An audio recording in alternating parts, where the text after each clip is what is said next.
Нутгийн удирдлагыг бэхжүүлэх зорилготой Монгол Улсын төлөөллийн байгууллагыг бэхжүүлэх нь төсөл 2017-оос 2021 онд дараах 4 үндсэн үр дүнд хүрэхээр ажиллалаа. Нутгийн удирдлагын эргэцэн орчин сайжирсан байх.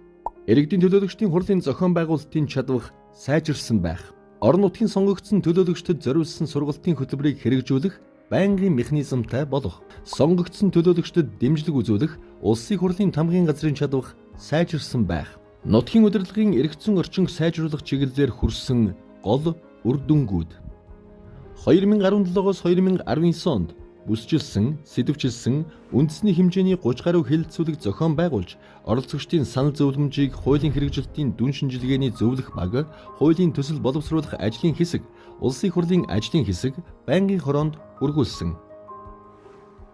Монгол Улсын үндсэн хуулийн Монгол Улсын засаг захиргаа нутаг дэвсгэрийн нэгж түүний удирдлагын тухай хуулийн үндсийг тодорхойлсон 4-р бүлэг бусад хууль тогтоомжийн нэмэлт өөрчлөлтийг оновчтой үр дүнтэй боловсруулахад дэмжлэг үзүүлэх зорилгоор улсын хурлын гишүүд, засгийн газрын хэрэг эрхлэх газар, иргэдийн төлөөлөгчдийн хурлын төлөөлөл Финлянд, Япон, Филиппин, Польш, Словак нутгийн удирдлагын үйл ажиллагаатай танилцлаа.